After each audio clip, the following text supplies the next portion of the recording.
মুসলমান ভাইরা আমার গভীর মনোযোগ দিয়ে শুনবেন।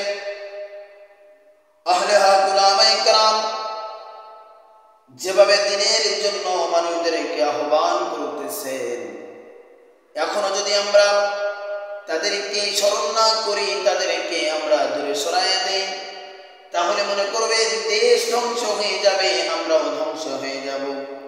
এজন্য মুসলমান আল্লাহর উপর তাওয়াক্কুল করেন আর ইসলাম নিয়ে মেনে চলেন।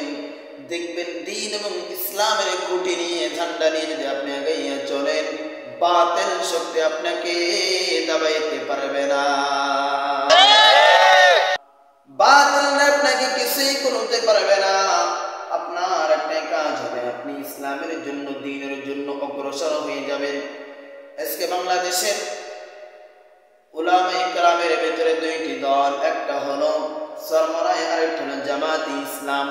আজকে দেখেন উলামায়ে কেরামের ভিতরে কোনো দ্বিধাদ্বন্দ্ব নাই, আর উলামায়ে কেরামের মাঝে ঐক্য সৃষ্টি হয়ে গিয়েছে।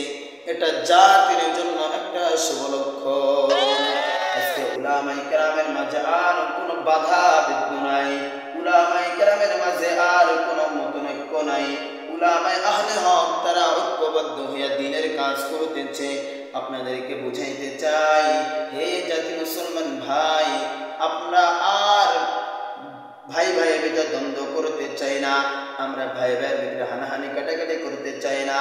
আমাদের সাথে ঐক্যবদ্ধ হয়ে যান, ইসলামের বাতিটা জ্বালানোর জন্য আপনারা আমাকে সহযোগিতা করুন।